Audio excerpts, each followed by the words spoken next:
వికారాబాద్ పట్టణంలోని Saint జూడ్స్ primary పాఠశాలలో చదువుకున్న పూర్వ విద్యార్థి, బాల వికాస స్వచ్ఛంద సంస్థ ఎగ్జిక్యూటివ్ డైరెక్టర్ సింగారెడ్డి శౌరిరెడ్డి తన సంస్థ తరపున 500 లీటర్ల సామర్థ్యం గల ప్యూరిఫికేషన్ వాటర్ ప్లాంట్ ఏర్పాటు చేశారు. ఈ మేరకు సోమవారం పాఠశాలలో ప్రారంభోత్సవ కార్యక్రమం నిర్వహించారు. ఈ సందర్భంగా ఆయన మాట్లాడుతూ, తాను చదివిన పాఠశాలకు సేవ చేయడం ఎంతో సంతృప్తినిచ్చిందన్నారు. సేవలోనే నిజమైన సంతృప్తి ఉందని తెలిపారు. విద్యార్థులు కష్టపడి చదివి పాఠశాలకు, తల్లిదండ్రులకు మంచి పేరు తీసుకురావాలన్నారు. ఈ కార్యక్రమంలో పాఠశాల principal Usharani, retired PET Rajareddy, Shourireddy చిన్ననాటి స్నేహితులు డాక్టర్ బక్సవసలం, జీవీకే రెడ్డి, శరత్ చంద్రారెడ్డి, ఫయాజ్, వహీద్, ఉపాధ్యాయులు, విద్యార్థులు తదితరులు పాల్గొన్నారు.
ఈరోజు మా బాల వికాస స్వచ్ఛంద సేవా సంస్థ ఆధ్వర్యంలో వికారాబాద్లోని సెయింట్ జూడ్ స్కూల్లో మరి ఇక్కడ పిల్లలకి స్వచ్ఛమైన నీరు ఇవ్వాల లక్ష్యంతో ఒక గంటకి 500 లీటర్ల కెపాసిటీ ఉన్నటువంటి ఆర్ఓ ప్లాంట్ ఇక్కడ ఏర్పాటు చేయడం జరిగింది.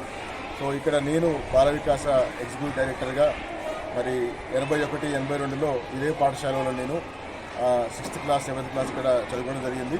సో అందుకని చెప్పని అంటే నేను చదువుకున్న పాఠశాలకి మరి నా వంతుగా ఇంత సహకారం అందించడానికి లక్ష్యంతో మరి ఇక్కడ వికారాబాద్ ఈ స్కూల్లో ఇవాళ ఇవ్వడం జరిగింది. చాలా సంతోషం.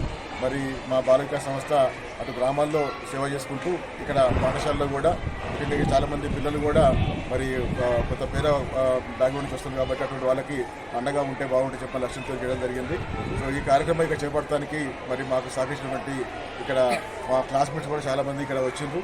మా అందరికీ కూడా ఇది ఒక గర్వకారణంగా ఉన్నది.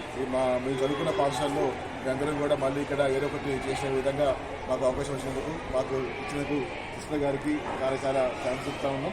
సో ఈ వాటర్ ప్లాంట్ ద్వారా పిల్లలందరూ కూడా స్వచ్ఛమైన నీళ్ళు తాగి ఒక మంచి ఆరోగ్యాన్ని కాపాడుకుంటూ వాళ్ళు బాగా చదువుకోవాలని చెప్పని కోరుకుంటున్నాం. హ్యాపీ